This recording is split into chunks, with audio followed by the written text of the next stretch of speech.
Ismi Husnul Khotimah dengan NIM 23041030164. Baik, saya di sini akan melaksanakan tugas UAS dari Bapak Antoni Esa M.Hum dengan mata kuliah Hukum Acara Pidana. Soal pertama, jelaskan apa itu asas equality before the law dan asas presumption of innocence serta berikan contohnya masing-masing. Jawabannya, asas equality before the law adalah setiap orang memiliki kedudukan yang sama di hadapan hukum tanpa ada diskriminasi atau perlakuan istimewa. Semuanya warga negara harus diperlakukan sama oleh hukum dan aparat penegak hukum tanpa memandang status sosial, jabatan, suku, agama, atau latar belakang lainnya. Contohnya, pemberian bantuan hukum kepada masyarakat miskin atau yang tidak paham hukum agar mereka juga mendapatkan akses keadilan yang sama dengan ekonomi yang mampu secara ekonomi. Sedangkan asas presumption of innocence adalah bahwa setiap orang yang dituduh melakukan tindak pidana harus dianggap tidak bersalah sampai ada putusan pengadilan yang menyatakan sebaliknya secara sah dan final.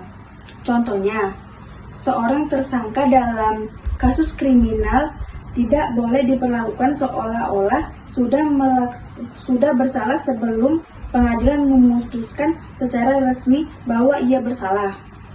Baik, soal yang kedua, jelaskan upaya hukum, mengapa upaya hukum dilakukan serta jelaskan upaya hukum biasa dan luar biasa. Jawabannya, upaya hukum adalah hak yang diberikan oleh undang-undang kepada seseorang atau badan hukum untuk menolak atau melawan putusan hakim yang dianggap tidak adil dan merugikan kepentingannya.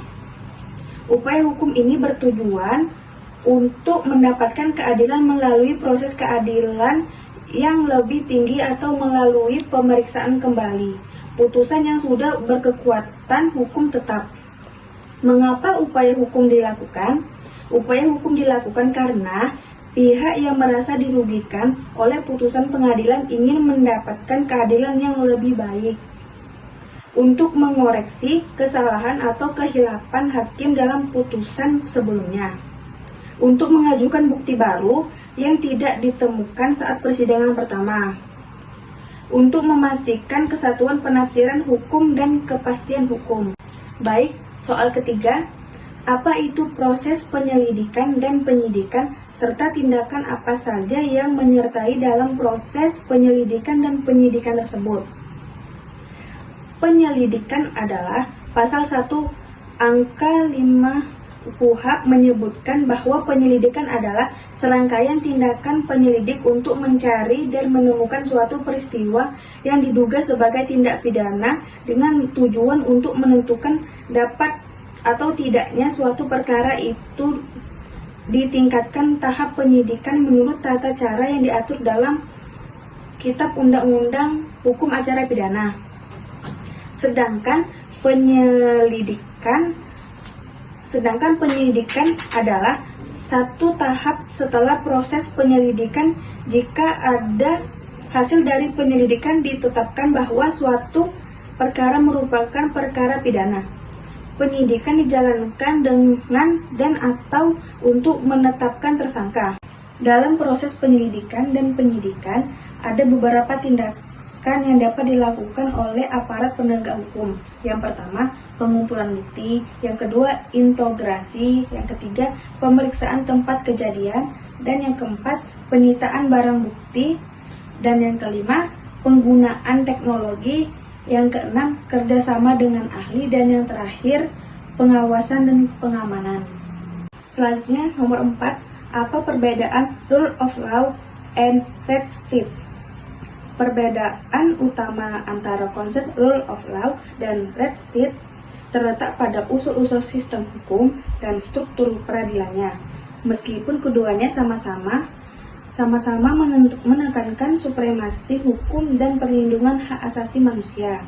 Asal-usul dan sistem hukum red state berasal dari tradisi hukum Eropa kontinental khususnya Jerman, dan dikembangkan oleh tokoh seperti Immanuel Kant dan Julius Stahl.